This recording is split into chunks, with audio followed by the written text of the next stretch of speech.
नमस्कार दोस्तों, good morning, सुप्रभात।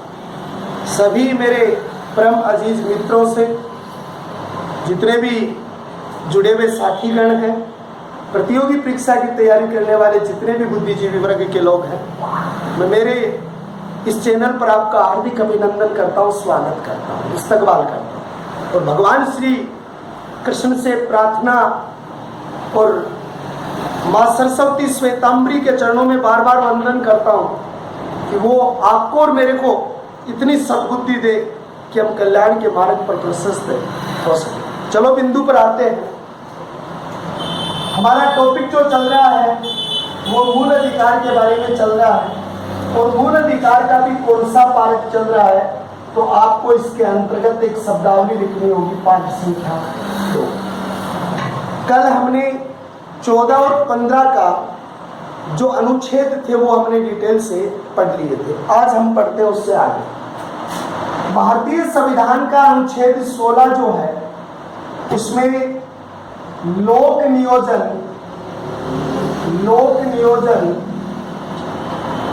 पर सभी को समानता के अधिकार।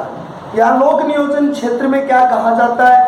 यहाँ लोक नियोजन का मतलब ये होता है कि एक तो ये होती है कि यहाँ पर क्या है, अवसर की समानता है। देखो, अगर यही समानता अगर आपको यूं दी जाए, कल मैंने 15 का अनुच्छेद पढ़ाया था और जिसमें आपने एक शब्द लिखा था प्रतिष्ठा की समानता, जो आपको 15 के अनुच्छेद में, लेकिन लोक नियोजन की व्यवस्था में समानता का अधिकार या लोक नियोजन की प्रशासनिक सेवाएं हैं जो भी है वह सभी को समान अधिकार है, किसी प्रकार का भेदभाव नहीं है। या आप ये कह सकते हो कि आपको अवसर की सभी श्रेष्ठ समानताएं दी गई। लेकिन दो बात सुनिए, यानी जिस प्रकार से लोक नियोजन की नौकरियों में SC, ST, OBC या अन्य जो प्रशासनिक व्यवस्था है उसमें कुछ विशेष अधिकार दिए गए हैं और वो जो विशेष अधिकार है वो इस बात को, इस अनुच्छेद की जो स्वतंत्रता है उसको तय करते हैं कि भाई यहाँ पर किसकी बाध्यता लागू नहीं हो। SC, ST और OBC जो कुछ विशेष आरक्षण की परिस्थितियां हुई है, वो कैसे हुई है उसको आप देखिए। एक तो क्या होता है कि आपने अवसर की समानता का जो सामाजिक दृष्टि से व शैक्षणिक दृष्टि से पिछड़े हुए हैं। एक बात तो आपको ये याद रखनी है, इनमें भी ये कौन व्यक्ति है जो सामाजिक दृष्टि से और शैक्षणिक दृष्टि से पिछड़े हुए, या सार्वजनिक, जिसको आप ये कह सकते हो सरकारी क्षेत्र में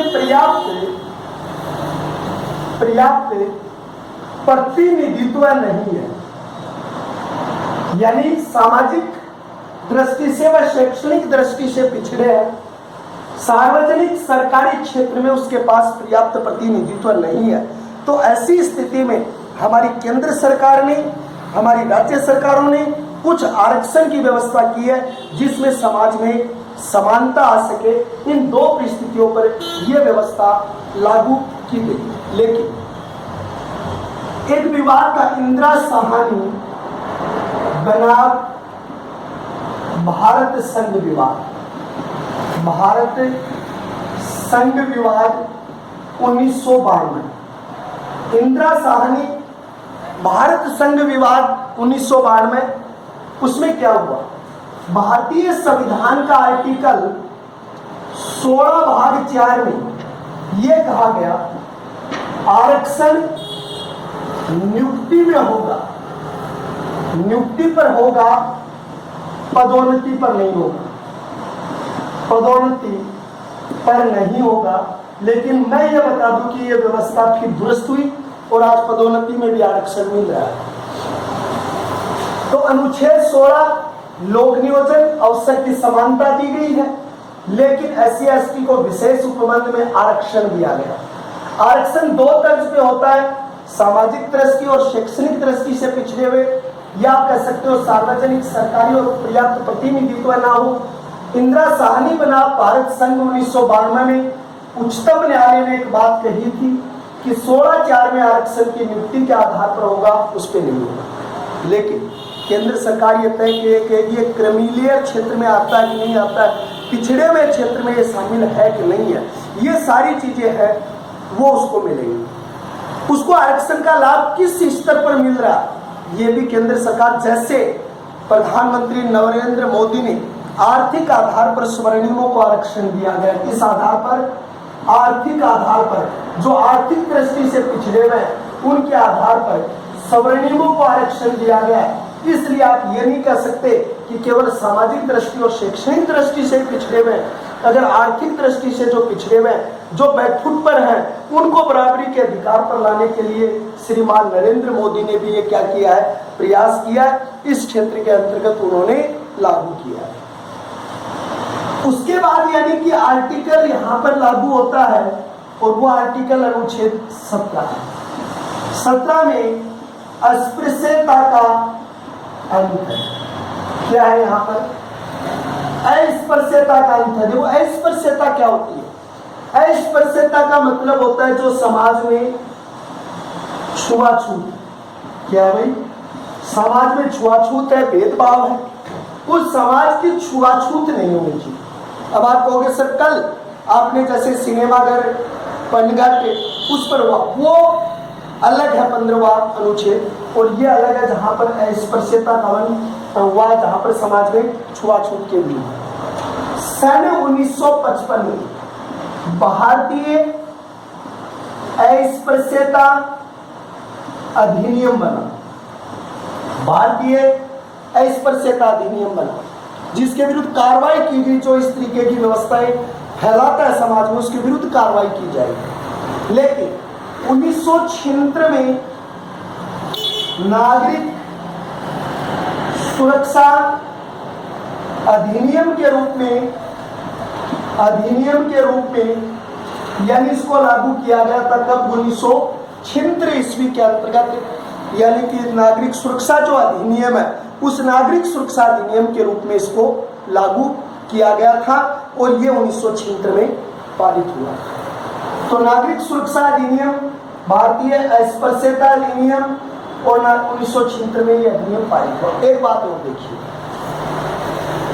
अस्पृश्यता का मतलब होता है जाति शब्द से, छुआछूत, समाज की ऊंच नीचता से। और 55 में अधिनियम बना 1976 में, इसके आधार पर नागरिक सुरक्षा अधिनियम, अस्पृश्यता अधिनियम का पुनर्गठन हुआ, जिस आधार के ऊपर यह अनुच्छेद जो है वो यानी कि 17 का दिया गया था या व्यवस्थित हुआ था। भारतीय संविधान के जो आर्टिकल है 18 और भारतीय संविधान के आर्टिकल 18 के अंतर्गत उपाधियों का अंत किया गया है। क्या किया गया यहाँ पर, उपाधियों का अंत किया गया, अनुच्छेद। यहां मैंने एक शब्द लिखा उपाधि, जैसे महात्मा गांधी को अंग्रेजों ने जलयुद्ध की पदवी दी, केसरे हिंद की पदवी दी, उन्होंने सितारे हिंद की पदवी कवि श्यामलदास दगवाड़िया को दी, सुब्रमण्यम अय्यर को उन्होंने सर की पदवी दी थी, उन्होंने रविंद्रनाथ टैगोर को नाइटहुड की पदवी दी। जब भारत देश स्वतंत्र हुआ तो भारत देश की स्वतंत्रता के समय क्या हुआ, 18 भाग फर्स्ट में तय हुआ अनुच्छेद में कि शैक्षणिक व सैन्य क्षेत्र को छोड़कर, सैन्य क्षेत्र को छोड़कर सभी उपाधियों का अंत कर दिया, सभी उपाधियों का अंत कर दिया। 18 भाग 2, कोई भी विदेशी राष्ट्रपति की स्वीकृति से, राष्ट्रपति की स्वीकृति से भारत में मानक या पद प्राप्त कर सकता है। यानी जब किसी विदेशी को यहाँ पर अगर आप सम्मानित करते हो, तो किसी भी विदेशी को सम्मानित करते हो तो उस सम्मान के अंतर्गत आपको देखा गया कि यहाँ पर भारत के राष्ट्रपति की अनुमति से आप यानी कि यहाँ पर पद प्राप्त कर सकते हैं। फिर दूसरी बात, यहाँ पर दूसरी शब्दावली में एक शब्द यहाँ पर आपके नोट किया जाता है, और वो शब्द क्या नोट किया जाता है? पहले नंबर पर शैक्षणिक और सैन्य क्षेत्र को छोड़कर आपने क्या दी? उपाधि दी है। कोई भी विदेशी राष्ट्रपति की स्वीकृति से भारत में यानी कि क्या प्राप्त कर सकता है? उपाधि प्राप्त कर सकता है, या उपाधि का रूप यानी कि वहां पर उसको देखा जा सकता है, ये बात कही गई है। फिर दूसरी बात यहां पर आती है, यहां पर कोई भारतीय को अगर मान लो विदेश में कोई उपाधि दी जा रही है, कोई विदेशी भारत में अगर राष्ट्रपति की स्वीकृति से मानक पद प्राप्त करता है। दूसरे नंबर पर 18 भाग 3 में एक बात है, अगर कोई विदेश में राष्ट्रपति, विदेशी शब्द नहीं है, विदेश में अगर भारतीय को कोई पदवी मिल रही है तो राष्ट्रपति की स्वीकृति लेना अनिवार्य है। लेकिन कोई विदेशी भारत की सेवा में कार्यरत है, विदेशी भारत की सेवा में कार्यरत है और उसको यहाँ पर अगर कोई सम्मान या पद दिया जाता है तो वो पद से पहले भी उसको स्वीकृति किससे लेनी पड़ेगी? राष्ट्रपति से उसको क्या लेनी पड़ेगी? स्वीकृति लेनी पड़ेगी। तो भारतीय संविधान में उपाधियों का अंत किया गया है अनुच्छेद 18 में। अनुच्छेद 18 भाग फर्स्ट, शैक्षणिक और सैन्य क्षेत्र को छोड़कर सभी उपाधियों का अंत कर दिया गया। 18 भाग 2, कोई भी विदेश में अगर भारतीय राष्ट्रपति की स्वीकृति से ही पद प्राप्त करता है, और भाग 3, विदेश में भारत की सेवा में कार्यरत कोई विदेशी है, वो राष्ट्रपति की स्वीकृति से भारत का कोई पद प्राप्त कर सकता है। ये भारतीय संविधान के अंतर्गत कौन सा दिया गया? 18 के अंतर्गत इनके बारे में बताया गया है। फिर दूसरी चीज देखिए, भारतीय संविधान के अंतर्गत ये तो थी समानताएं, ये 4 तो थी समानताएं, और अब अगले में देखिए स्वतंत्रता। तो दूसरा अधिकार है स्वतंत्रता का अधिकार, और स्वतंत्रता का अधिकार अनुच्छेद 19 to 22 के मध्य, ये भारतीय संविधान के अंतर्गत क्या है? स्वतंत्रता का अधिकार। भारतीय संविधान में 19 जो स्वतंत्रता है, जिसमें पहली 19 के अंतर्गत है वाक व अभिव्यक्ति की स्वतंत्रता। पहले नंबर पर क्या आता है? यानी वाक आता है। वाक के साथ साथ जो अभिव्यक्ति के अंतर्गत जो स्वतंत्र दिया गया, आपके विचार प्रस्तुत जो करने का जो है वो आप यानी कि कर सकते हो। दूसरी बात 19 बात को शांतिपूर्ण सम्मेलन व सभा का आयोजन आप कर सकते हो, शांतिपूर्ण सम्मेलन आप बुला सकते हो। तीसरी, संघ या परिसंघ का गठन, आप कोई छोटा मोटा अगर आप संगठन बनाना चाहो, संघ बनाना चाहो, या कोई छोटी मोटी व्यवस्था अगर आप करना चाहो कर सकते हो, कोई दिक्कत नहीं है। आपको वहीं पर किसी भी संघ और परिसंघ का आप संगठन का गठन कर सकते हो, परिसंघ के रूप में आप संगठन ले सकते हो। जैसे 97वां संवैधानिक संशोधन 97वां संवैधानिक संशोधन 2012 में सहकारिता के गठन पर, या आप ये कह सकते हो सहकारिता के गठन पर यह बात कही गई थी कि आप किसी भी सहकारी समितियों का गठन कर सकते हो।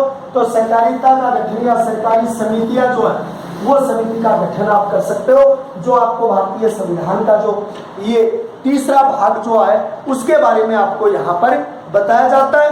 फिर देखिए, इसके अलावा भाग नंबर 4, आप आबाद रूप से स्वतंत्र विचरण ओब्लिक भ्रमण कर सकते हो। आप पूरे भारत में कहीं भी बिना किसी संकोच के विचरण कर सकते हो, कहीं भी आप जा सकते हो, कोई आपके ऊपर कोई प्रतिबंध नहीं। पांचवा, निवास स्थान की स्वतंत्रता। निवास स्थान की स्वतंत्रता, यह आर्टिकल 19 भाग 5 के अंतर्गत आपको कहीं भी निवास करने की आपको पूर्ण स्वतंत्रता। रोजगार और आजीविका की स्वतंत्रता। रोजगार व आजीविका की स्वतंत्रता, ये वर्तमान समय में इसमें कितनी स्वतंत्रता है? 6। 7वीं स्वतंत्रता थी संपत्ति के निर्बाध अर्जन व संरक्षण की स्वतंत्रता थी, लेकिन 44वें संवैधानिक संशोधन से इसे हटा दिया गया। संपत्ति के निर्बाध और यानी कि निर्बाध अर्जन और संरक्षण था, संपत्ति के निर्बाध अर्जन संरक्षण की स्वतंत्रता थी। इसको 44वें संवैधानिक संशोधन से 44वां संविधान संशोधन हुआ, उससे हटा दिया गया। 44वां संविधान संशोधन हुआ, उससे हटा दिया गया। ये बात यानी कि थी, इसलिए इसके मूल में ये स्वतंत्रता है। लेकिन यहां पर कुछ ऐसी स्वतंत्रताएं हैं जो इस के अलावा भी आपको 19 में स्वतंत्रता देते हैं। जैसे आप देखिए, आपको प्रेस की स्वतंत्रता, प्रेस की स्वतंत्रता, राष्ट्रीय ध्वज की स्वतंत्रता, यानी फहराने की, लिख सकते हो आप, फहराने की स्वतंत्रता। उसके बाद में प्रेस की स्वतंत्रता, राष्ट्रीय ध्वज की आपको स्वतंत्रता है। उसके बाद में सूचना प्राप्त करने का अधिकार, प्राप्ति करने का अधिकार। एक अधिकार और आता है, जैसे आप इसके अंतर्गत जब लिखते हो तो चुप रहने का जो अधिकार आपको यहाँ पर दिया जाता है कि राष्ट्रीय ध्वज फहराना, सूचना प्राप्त, प्रदर्शन, धरने। लेकिन यहाँ पर एक चीज आपको यहाँ पर दिए जाते हैं, जो अधिकार है वो क्या है? देखिए, प्रेस की स्वतंत्रता, राष्ट्रीय ध्वज फहराने की स्वतंत्रता और सूचना प्राप्त करने का अधिकार। एक है चुप रहने का अधिकार, लेकिन यह अधिकार का विस्तृत उल्लेख है 20 भाग 3 में। अनुच्छेद 20 भाग 3 में इस बात का क्या है? उल्लेख है। लेकिन इस 19 के आर्टिकल में, अनुच्छेद 19 में 2 चीजें नहीं आती, हड़ताल व बंद संबंधी जो व्यवस्था है वो इसके अंतर्गत नहीं आती, कि अगर आप हड़ताल करते हो, आप बंद करते हो, ये व्यवस्थाएं इसके अंतर्गत किसी रूप में लागू नहीं होती है। तो हड़ताल और बंद जो है वो व्यवस्थाएं इसके अंतर्गत लागू नहीं है। देखो, प्रेस, इसे लोकतंत्र का चौथा स्तंभ कहते हैं। इसे लोकतंत्र का चौथा स्तंभ कहते हैं। प्रेस का मुक्तिदाता चार्ल्स मेटो, प्रेस पर प्रथम प्रतिबंध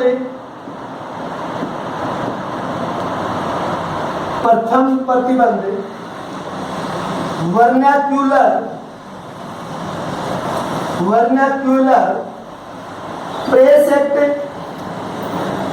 1878 लॉर्ड लिटन द्वारा, इसको प्रेस का मुंह बंद करने वाला भी कहते हैं, प्रथम प्रतिबंध लगाया था वर्नाकुलर प्रेस एक्ट।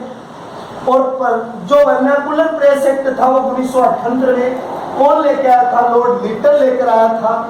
और लॉर्ड लिटन जब लेकर आया था, इसको प्रेस का मुंह बंद करने वाला अधिनियम भी कहा जाता है। इसको बाद में हटाया भी था 1882 में लॉर्ड रिपन, जिसको भारत का सबसे उदारक गवर्नर और स्थानीय स्वशासन का जनक गवर्नर कहते हैं। प्रेस जो है, उस प्रेस दिवस कब आता है? प्रेस दिवस आता है 16 नवंबर को, प्रेस दिवस के रूप में आता है। लोकतंत्र का चौथा स्तंभ है। वर्नाकुलर प्रेस एक्ट से भारतीय प्रेस को के ऊपर क्या लगा था, प्रतिबंध लगा था। ये सारी बातें जो आपकी आती है वो इसके रूप में स्वीकृत होती है कि भारतीय प्रेस के बारे में जो कुछ है। राष्ट्रीय ध्वज जो है, ये राष्ट्रीय ध्वज है, उसका अनुपात है 3:, ये जो चौड़ाई है 2:3 आएगा, ये लंबाई है उसकी, ये तो 3 और ये 2। फिर दूसरी बात है, राष्ट्रीय ध्वज में एक अशोक चक्र है, उसमें कितनी तिलियां हैं, 24 है, लेकिन जो मूल है उसमें 34 है। जो अशोक स्तंभ से लिया उसमें 34 है, लेकिन इसमें 24 है। राष्ट्रीय ध्वज वो किसका बना होता है, खादी का। और ये खादी कहाँ से आती थी उस समय, दौसा जो क्षेत्र है वहां से खादी आती थी। राष्ट्रीय ध्वज में 2 बातें, लाल किले पर राष्ट्रीय ध्वज 26 जनवरी को फहराता है, वो तो फहराएगा कौन, राष्ट्रपति, क्योंकि उस दिन भारत गणतंत्र हुआ।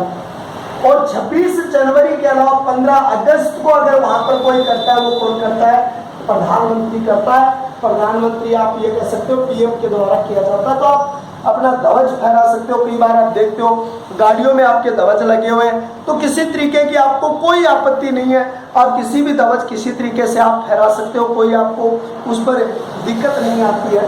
तो ये सारी चीजें आपकी वहां पर आती है। दूसरी बात, सूचना प्राप्त करने का अधिकार, यानी इस सूचना प्राप्त करने का अधिकार कौन लेके आई थी, अरुणा राय। ये कहाँ की रहने वाली थी, तिलोनिया एक जगह है, वैसे तो ये तमिलनाडु की थी, एक IS थी। तिलोनिया कहाँ पर है भाई, अजमेर। अजमेर तिलोनिया किसके अंतर्गत आता है, ब्यावर। वहां पर इसने सूचना प्राप्त करने का अधिकार बनाया था। और सूचना प्राप्त करने का अधिकार कब लागू हुआ था, 2005 में सूचना प्राप्त करने का अधिकार लागू हुआ। राजस्थान आपका पहला राज्य बना था जिसने सूचना प्राप्त करने का अधिकार लागू किया था, अरुणा राय ने 2005 में। तो आप सूचना प्राप्त कर सकते हो। ये चुप रहने का अधिकार है। मान लो आपने किसी का मर्डर होते हुए देखा है और आप गवाही नहीं देना सकते, आप चुप रह सकते हैं, आप पर प्रतिबंधता नहीं। पहले एक नियम आया था ब्रेन मैपिंग, यानी उस पर मशीन लगाई जाती थी, कोर्ट ने उसको असंवैधानिक करार दे दिया था कि आप किसी के साथ ऐसा व्यवहार नहीं कर सकते। तो इसलिए आपको चुप रहने का अधिकार भी भारत के संविधान के अंतर्गत जो आर्टिकल 20(3) में इसका उल्लेख है और 19 में भी इसका क्या दिया गया, उल्लेख दिया गया। ये भारत के संविधान के अंतर्गत जो स्वतंत्रता है वो 19 के संविधान की जो कुछ स्वतंत्रताएं आपको दी गई। फिर दूसरी चीज यहाँ पर, दूसरी बात आपको एक बात कही जाती है कि अपराध सिद्धि के ऊपर ही, सिद्ध होने पर ही आपको क्या दी जाएगी, सजा दी जाएगी। चलो एक बात, तो अनुच्छेद नंबर जो है वो अनुच्छेद नंबर 20 है। और अनुच्छेद 20 में आपको कहा जाता है अपराध सिद्ध होने पर सजा का प्रावधान है, प्रावधान है। यानी अगर अपराध सिद्ध होते हैं तो ही आपको सजा दी जाएगी, अगर आपके अपराध सिद्ध नहीं हुए तो आपको सजा नहीं दी जाएगी। या आप ये देख सकते हो, दोष सिद्धि पर संरक्षण का अधिकार, दोष सिद्धि पर संरक्षण का अधिकार। यानी अगर आपका दोष सिद्ध हुआ तो आपको सजा दी जा सकती है, और अगर आपका नहीं हुआ तो आपको सजा नहीं दी जा सकती है। इस बात के अंतर्गत आपको लिखना पड़ेगा। दूसरी बात देखिए, इस 20 भाग क में तो ये दिया हुआ है कि कोई भी अपराधी है अगर उसको दोष सिद्ध हो जाता है तो उसके लिए तरीके से क्या सजा का प्रावधान है। लेकिन 20 भाग 2 में एक बात का उल्लेख है कि दोहरा दंड नहीं दिया जा सकता। दोहरे दंड का मतलब क्या, अगर मान लो किसी मुकदमे के अंतर्गत किसी को अगर सजा होगी तो वो एक ही सजा होगी भाई, उसके लिए एक ही मुकदमे के लिए बार बार सजा नहीं हो सकती। इस दोहरे अपराध के लिए 20(3) में एक बात कही गई है, चुप रहने का अधिकार है कि अगर आपने कोई भी मर्डर होते हुए देखा, बलात्कार होते हुए देखा, डकैती होते हुए देखा, चुप रहे।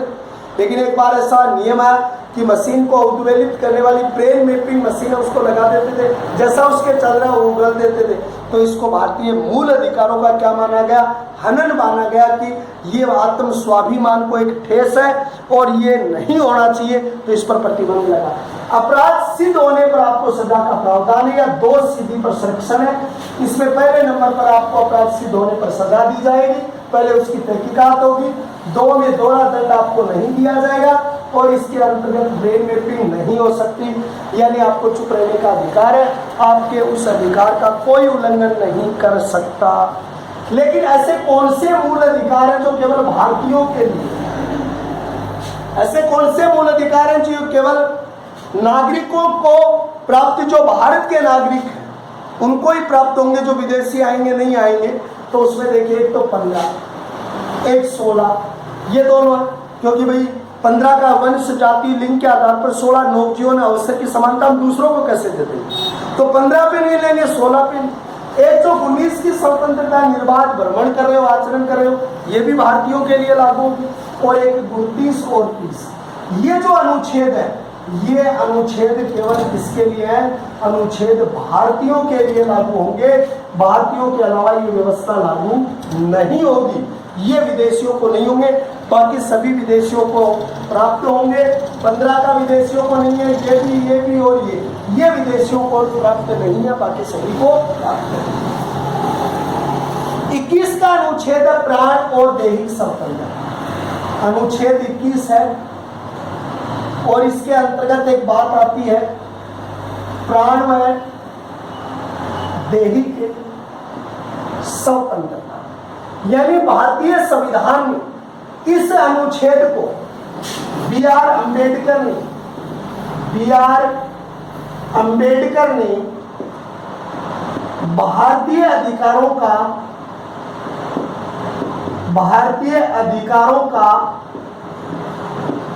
मेग्ना कार्टा कहा है। यानी इस अनुच्छेद को प्राण और दैहिक स्वतंत्रता बी.आर. अम्बेडकर ने इसे भारतीय अधिकारों का क्या कहा है?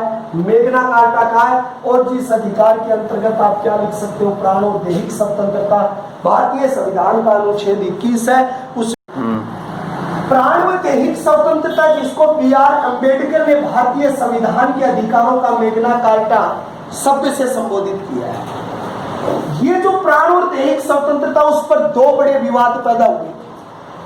पहला जो विवाद हुआ था, जिसको आप कहते हो एन.के. गोपाल बनाम मद्रास विवाद, यानी एन.के. गोपाल बनाम मद्रास विवाद जो पैदा हुआ था 1950 में, उसमें एक बात कही गई कि विधानमंडल या संसद, आप यहां पर एक बात लिख सकते हो, विधानमंडल और संसद के पास यह शक्ति प्राप्त है कि वो इस अधिकार को स्थगित कर सकती है। यानी विधानमंडल संसद के पास यह शक्ति प्राप्त है कि वो इस अधिकार को सीमित कर सकती है, प्राण और दैहिक स्वतंत्रता के अधिकार को। लेकिन जो कार्यपालिका है, वो कार्यपालिका की मनमानी पर रोक है, कि कार्यपालिका की मनमानी पर रोक है कि वो इसका स्थगन नहीं कर सकती। ये बात कब कही गई? एन.के. गोपाल बनाम मद्रास विवाद जो 1950 में हुआ, उसमें यह बात कही गई कि वो उसके ऊपर मनमानी पर उसके द्वारा रोक लगाई गई। दूसरी बात, इसके बाद में दूसरा विवाद पैदा हुआ, और वो विवाद जब आया तो वो सन 1980 के अंतर्गत 78 के मामले में है। और 1978 में मेनका गांधी भारत संघ विवाद, मेनका गांधी भारत संघ विवाद 1978। और उसमें एक बात कही गई कि पहले जो कार्यपालिका पर रोक है, वो कार्यपालिका वाली जो रोक है, वो जो पहले यहाँ पर लागू की गई है, उसको भी शामिल कर दिया विधानमंडल को भी, कि मेनका गांधी बना भारत संघ विवाद सन 1978 में ये कहा गया कि विधानमंडल भी क्या नहीं कर सकता? विधानमंडल भी अनुच्छेद 21 को स्थगित नहीं कर सकता या उसको विलंबित नहीं कर सकता। ये मेनका गांधी में कही गई, लेकिन गोपाल वाले में तो सिर्फ कार्यपालिका को व्यवस्थित किया गया था और इसके अंतर्गत विधानमंडल को भी शामिल कर लिया गया था। ये प्राण और दैहिक स्वतंत्रता के विचार के अंतर्गत ये बात कही गई। प्राण और दैहिक स्वतंत्रता के साथ इसमें कुछ अधिकार आपको दिए गए, जैसे आप यानी कि गरिमा और प्रतिष्ठा का अधिकार। ये बहुत बार पूछ लिया जाता है कि व्यक्ति की गरिमा व प्रतिष्ठा का अधिकार भारतीय संविधान के किस अनुच्छेद के अंतर्गत? गरिमा मान सम्मान, प्रतिष्ठा भी मान सम्मान है। तो गरिमा और प्रतिष्ठा का जो मान सम्मान है उसके बारे में ये अधिकार जो दिया गया वो 21 के अंतर्गत विदेश भ्रमण कर सकते हो, स्वदेश भ्रमण कर सकते हो, भोजन पाने का अधिकार, रोजगार करने का अधिकार, प्रदूषण रोकने का अधिकार, ये सारे जो हैं वो भारतीय संविधान के अंतर्गत कहाँ पे 21 के अनुच्छेद के अंतर्गत आते हैं। भारतीय संविधान के अनुच्छेद 21 के अंतर्गत एक यहाँ पर शब्द लिखा हुआ 21 का, और 21 के अंतर्गत एक शब्द जोड़ा गया है और उस शब्द का नाम है शिक्षा मेरा अधिकार। और शिक्षा मेरा अधिकार है वो कब जोड़ा गया? 86वां संविधान संशोधन 2002 में बना और 3 में लागू हुआ। और ये भारतीय संविधान का 11वां मूल कर्तव्य भी है और ये भारत के संविधान का मूल अधिकार भी है। क्या भाई मूल अधिकार 21 भाग में है, उसमें भी है और यहाँ भी है। इसमें क्या कहा गया? 6 से 14 वर्ष के बच्चों के लिए, 6 से 14 वर्ष के बच्चों के लिए, 6 से 14 वर्ष के बच्चों के लिए अनिवार्य अधिकार, अनिवार्य शिक्षा का अधिकार। और इसे क्या कहा गया? शिक्षा का अधिकार। अनिवार्य शिक्षा मेरा अधिकार, इसको कहा गया शिक्षा मेरा अधिकार। कानून कब बना? 2009। और लागू जो पिछली फर्स्ट ग्रेड में आया था, लागू हुआ था 1 अप्रैल 2010 को लागू हुआ था। ये बात यहाँ पर इससे भाग क में जोड़ी गई थी। शिक्षा अधिकार में इस शब्दों का उल्लेख किया गया। प्राण और दैहिक स्वतंत्रता में कुछ विवाद देखो पैदा होते आए हैं, और वो क्या विवाद पैदा हुए हैं वो देखिए। 1973 की बात है और 1973 ईस्वी के अंतर्गत रामचंद्र अरुणा सागवान, और इस रामचंद्र अरुणा सागवान के साथ बलात्कार हो गया था। कहा? मुंबई के एक हॉस्पिटल में वार्ड बॉय के द्वारा। और ये उस समय सदमे से कोमा में चली गई। और 1973 से 2014 तक 13 में विवाद हुआ। ये वेंटिलेटर के सहारे जी रही थी। तो एक कॉमन क्रोज नाम का एक निजी संगठन था। उस निजी संगठन का नाम क्या? कॉमन क्रोज निजी संगठन था। और उसकी एक पत्रकारिता का काम करती थी एक लड़की जिसका नाम था पिंकी बेरानी। ध्यान से सुनो कि भारतीय व्यवस्था में 1973 में रामचंद्र अरुणा सागवान नाम की लड़की के साथ वार्ड बॉय के द्वारा बलात्कार हुआ। सदमे के कारण कोमा में चली गई। 2013 में कॉमन क्रोज नाम की एक संस्था थी निजी, और उसके एक पत्रकार थी पिंकी बेरानी ने यह याचिका दायर की महाराष्ट्र उच्च न्यायालय में कि जो लड़की 73 से लेके आज तक जो मर्द के समान है उसका रहने का क्या फायदा है। इसलिए उसको यहाँ पर आप कौन सा अधिकार दे सकते हो? इच्छा मृत्यु का अधिकार है, वो उसको मरने का अधिकार दिया है। लेकिन भारत में इच्छा मृत्यु का अधिकार नहीं है। विश्व जगत का कौन सा देश है जो सबसे पहले आपको इच्छा मृत्यु का अधिकार देता है? तो इच्छा मृत्यु का अधिकार जिसने सबसे पहले दिया उस देश का नाम है नीदरलैंड, जिसको आप दूसरे शब्दों में कह सकते हो हॉलैंड। पहला देश है जिसने इच्छा मृत्यु का अधिकार दिया।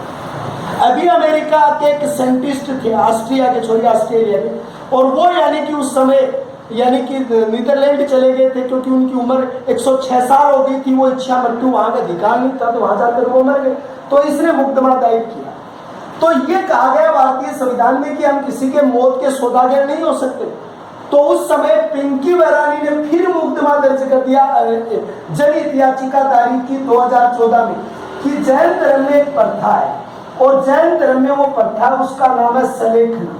और सलेखना प्रथा के अंतर्गत जिसको आप दूसरे शब्दों में कहते हो संथारा, जिसमें जैन धर्म के लोग हैं अन्न जल वायु सब छोड़कर अपने प्राणों को त्याग देते हैं, तो क्या वो मृत्यु नहीं है? तो उसने सलेखना का जब वास्ता दिया तो उस पर भी प्रतिबंध लगा दिया गया। लेकिन यहाँ पर इच्छा मृत्यु की इस बात को स्वीकार नहीं किया गया था। ये बात यानी उस समय उभर कर आई। दूसरी चीज, भारतीय संविधान में अनुच्छेद और है, और वो अनुच्छेद आपसे एक बात कहता है, राइट टू रिजेक्ट, एक अधिकार मिलता है, राइट टू रिजेक्ट। यानी आप चुनावी प्रक्रिया में भाग लेते हैं, आप किसी भी कैंडिडेट को पसंद नहीं करते, आपको रिजेक्ट करने का अधिकार है। इस रिजेक्ट करने के अधिकार सबसे पहले कहां पर आया था? 1903 ईस्वी में लॉस एंजल्स शहर था अमेरिका, वहां पर पहली बार यह व्यवस्था लागू हुई थी। लॉस एंजल्स शहर अमेरिका 1903 में लागू हुई। इस व्यवस्था को सबसे पहले लागू करने का श्रेय अमेरिका के पास आया था 1903 ईस्वी। लेकिन आज विश्व जगत के 13 देश इसको अपना चुके हैं, भारत 14वां देश इसके ऊपर है। तो सबसे पहले अमेरिका है, फिर यूक्रेन जो क्षेत्र इसके अंतर्गत है, अमेरिका है, यूक्रेन है, स्वीडन है, बेल्जियम जो क्षेत्र यहाँ पर इसके अंतर्गत है, ग्रीस है, ग्रीस के बाद चिली है, ग्रीस है, चिली है, बेल्जियम है, फ्रांस है, फ्रांस के साथ बांग्लादेश है, फिनलैंड है, भारत है। बांग्लादेश, फिनलैंड, ये सारे क्षेत्र शामिल हैं। सबसे पहले जो शामिल हुआ वो लॉस एंजल्स अमेरिका में हुआ, फिर यूक्रेन में हुआ, स्वीडन में हुआ, बेल्जियम में हुआ, ग्रीस में हुआ, चिली में हुआ, फ्रांस में हुआ, बांग्लादेश में हुआ, फिनलैंड में हुआ। ये सारे वो देश हैं जहां पर ये व्यवस्थाएं जो है वो लागू। लेकिन भारत में इसका प्रयास सबसे पहले किया था, वो भारत में प्रयास किया था जयप्रकाश नारायणन, और जयप्रकाश नारायण को स्वतंत्र क्रांति का जनक कहते हैं।